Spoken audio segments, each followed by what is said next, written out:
presented by Timex. We've got a lot of great teams on the track. A lot of blue chip distance programs, a lot of other ones just getting in the mix, trying to get an upset here. But we have Oklahoma State, Notre Dame, New Mexico, Washington, Virginia, Providence, Wisconsin, Indiana, Georgetown, Michigan State, Ole Miss, Penn State, Toledo, and UConn. It is a packed heat, and you can already tell time not of the essence here in the rain. What matters is the wheel. They are all here to win. 4 women. There will be 3 handoffs, and we are here to win the Penn relays. Already a little bit of confusion from the Michigan State athlete. Not sure what happened there. As we have that's getting mixed up. We got athletes doing strides on the inside of the track. Remember, the rail is in lane 4. But Michigan State athlete in the lead, followed by Oklahoma State. Trevor, what are you seeing? Man, this is a fun one. You know, you get to see the sprinters so often on those short sprint relays, whether it's the 4x1 or the 4x4. A lot of times we'll see the same athletes. But when you talk about distance depth, we really only get to see the DMR indoors. And even that, you still have a sprint leg. So it's really fun to see these distance programs like New Mexico. There you see Oklahoma State powerhouses at the cross-country seasons and on various distance events, but it's really a chance for them to show off their distance depth here. And like you said, there's not just the wheel, but a lot of pride on the line here at Penn Relays. This is a great way to measure up your distance program against the best of the best. You've got a lot of the top DMR teams from indoors on the track here. We've got Notre Dame, who was 3rd, Oklahoma State 6th, Georgetown 5th, all wanting to test their limits here in the 1,500-meter relay. Couple of teams to keep a close eye on. Washington comes in with the fastest time on paper. They've got 4 women deep in the 14s. Chloe Forster, 4:16. Zoe O'Sullivan stands out. Her converted mile would be a 4:13 in the 1,500. But this is one of those races where the time on paper is helpful, but it doesn't mean everything. It's your ability to race under pressure. I think this is a great opportunity for teams to throw in some athletes that they know will feature near the top of their conference and get them some experience racing against other top teams. At those conference championships, it is a rare moment that top times are what matter. It is your ability to race, your ability to shut the door on other teams when it counts, and every one of these women is getting the opportunity to practice that here at the incredibly prestigious Penn Relays. We joke about it sometimes at championships where they're not always the fastest races on the distance side. Like you said, it's all about getting in there and mixing it up. Look at Michigan State out in front of Oklahoma State. Of course, such great distance program there in Stillwater. New Mexico as well.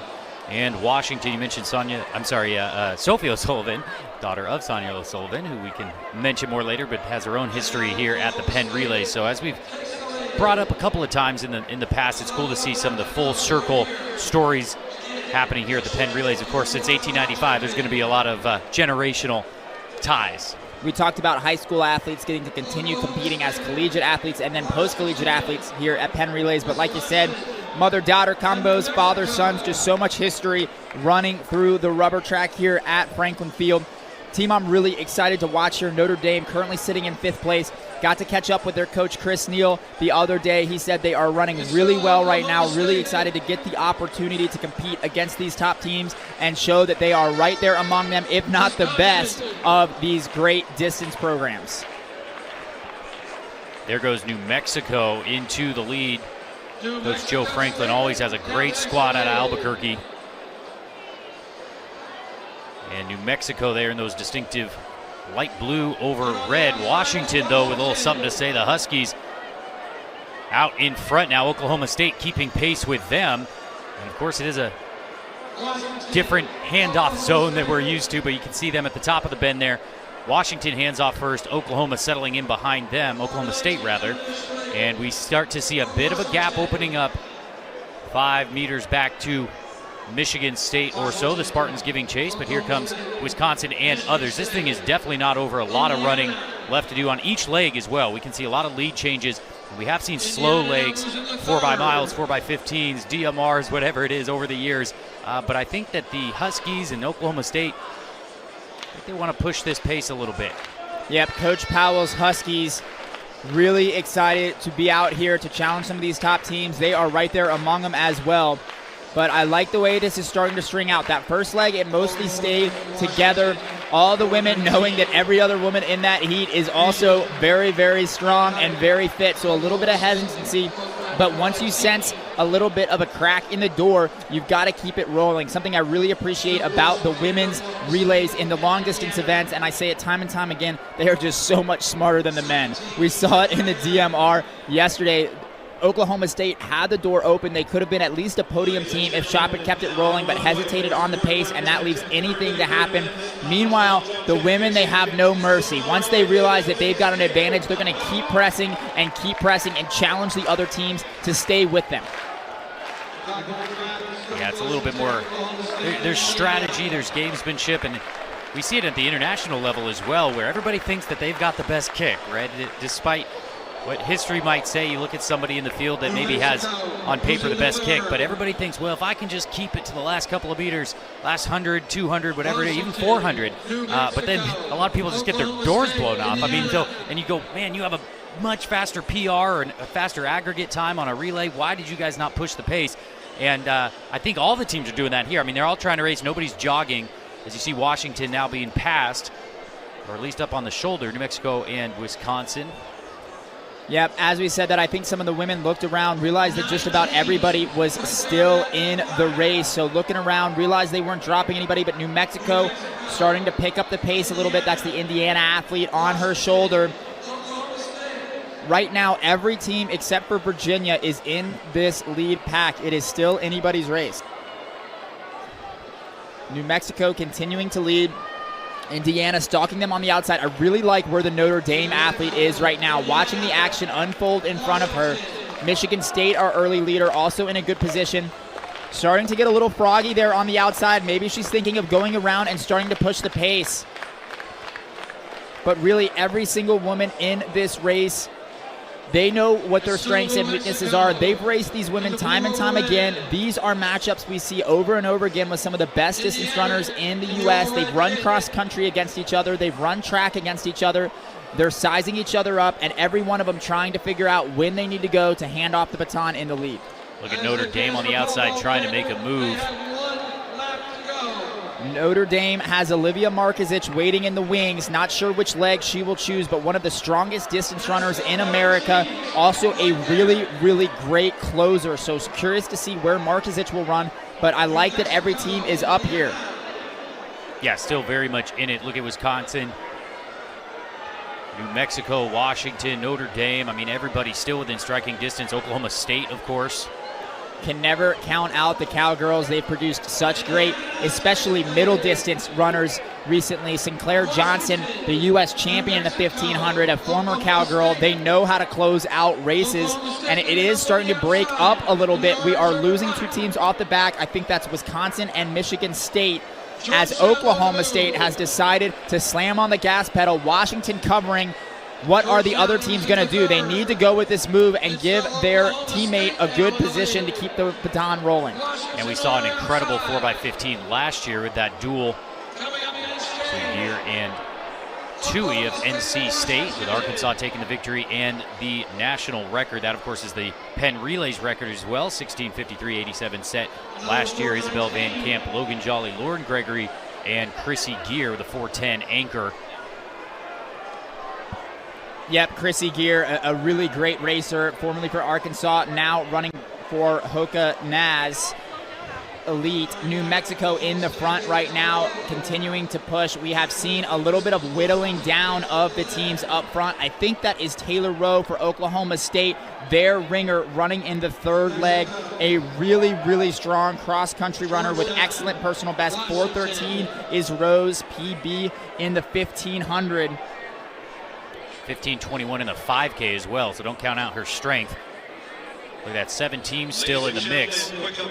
They haven't really even broken away. There's another giving chase, so still very bunched up here in the 4x15.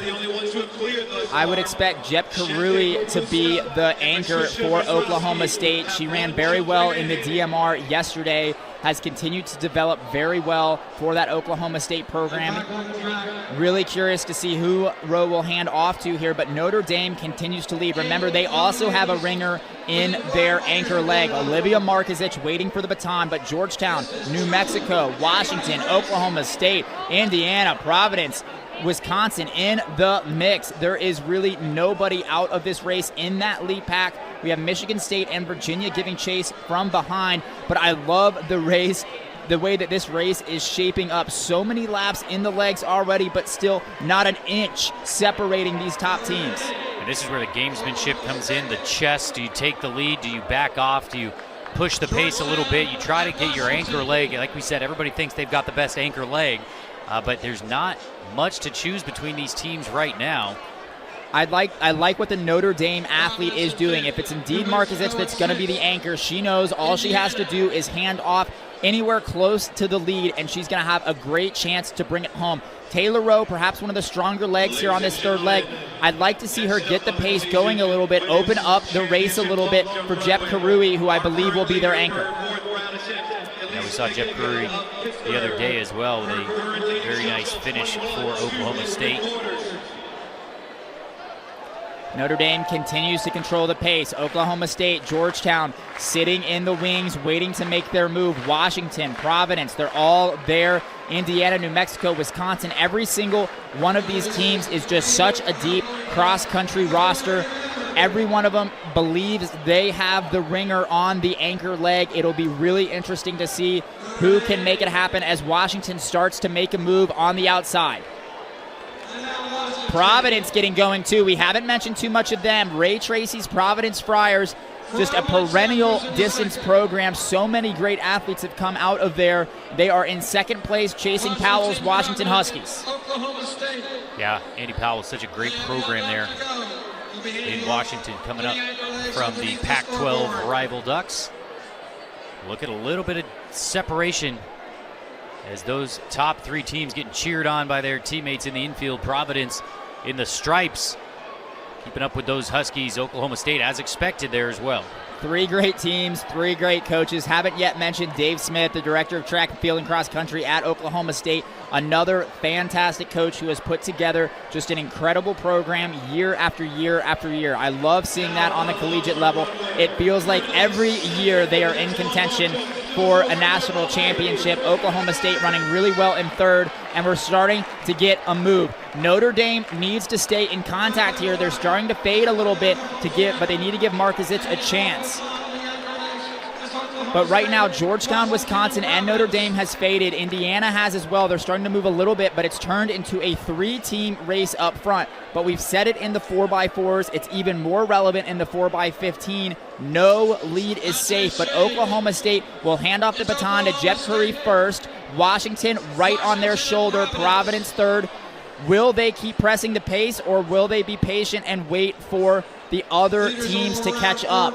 That is Markovic on the anchor leg for Notre Dame, but she's about 40 meters behind right now. We'll be curious to see if the leaders continue to press the pace. Sophie O'Sullivan on the final carry for Washington. Long stride. Well, Trevor, we joked about it yesterday watching the 4x-mile from 2005.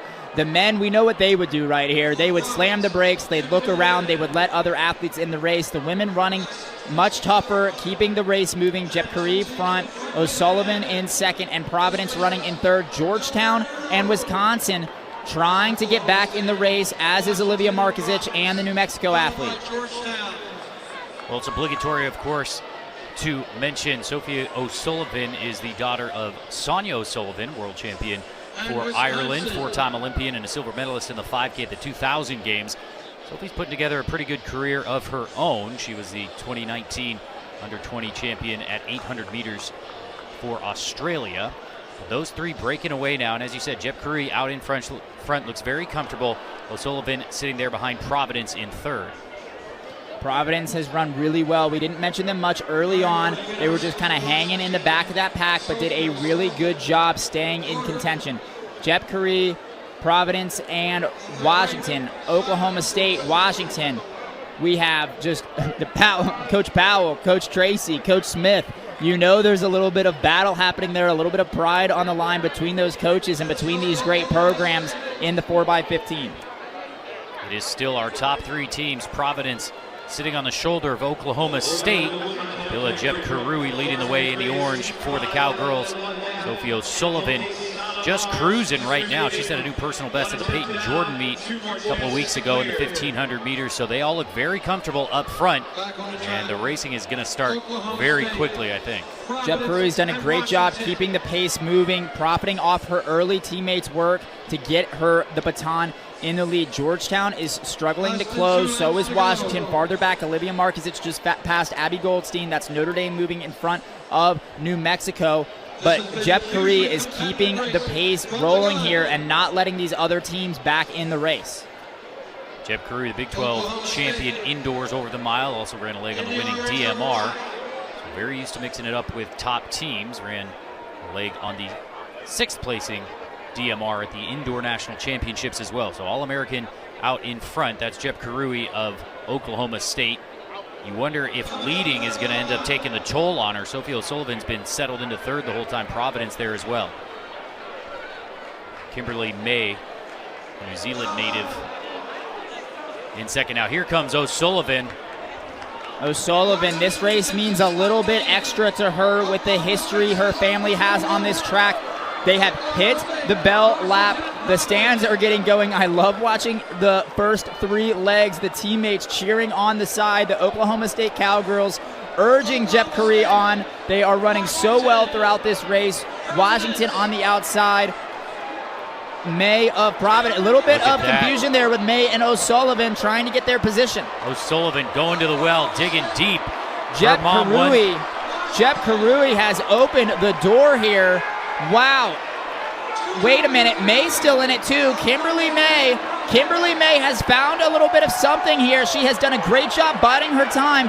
Providence, Oklahoma State. Listen to the crowd. Can Kimberly May make a move around Jep Karui on the outside? Kimberly May. Providence has run so well throughout this race. So has Oklahoma State. Coming into the final straightaway, they are shoulder to shoulder. Kimberly May has found another gear. She has one step on Jep Karui. She is going to break the tape first and take the win for the Providence Friars. Ray Tracy's Providence Friars in the 4x1500. Wow, what a race. Look at the congratulations on the face of her teammates. A well-deserved victory there. What a perfectly timed move from May. Coming around the bend, Jep Karui looked very confident and in control for Oklahoma State, but Kimberly May just had a little bit left for Providence as Washington ends up 3rd. Sophie O'Sullivan not able to pull something out of the hat and take the victory, but Oklahoma State did a lot of leading on that final leg. Providence bided their time, and they are rewarded with the victory. Providence has not won this event since 1991. Wow, but what a race there by the Providence women, and we have them downstairs with Olivia. All smiles, all cheers for Providence. You guys put on a show. You had to bring it home for your team. What was going through your mind that last 50 meters? I literally was like, it's for the team, it's for the team. And we knew we could do it, but I was scared. I was really scared. So this whole entire field was just full of a handful of the nation's top distance programs. So what does this title mean to you today? It means so much. I think we're all a bit shocked, but we knew we could do it. But I'm so happy. I can't believe it. Now Providence has a lot of history coming to Penn Relays. You're bringing home another wheel. What does this mean to you and your team? It means a lot. I think Ray, our coach, will be very happy. We haven't won it in a while. And we get to stay longer now, so it's good. Awesome, ladies. Congratulations. Gentlemen, back to you. The first wheel in this event for Providence since 1991, and the women are ecstatic. What a race by the Providence Friars. But there was a pretty loud cheer in the stands after the race was over. No one was on the track. What was that about, Trevor? Well, we got these girls 4x1s coming out as you take a look at the final stretch of Providence.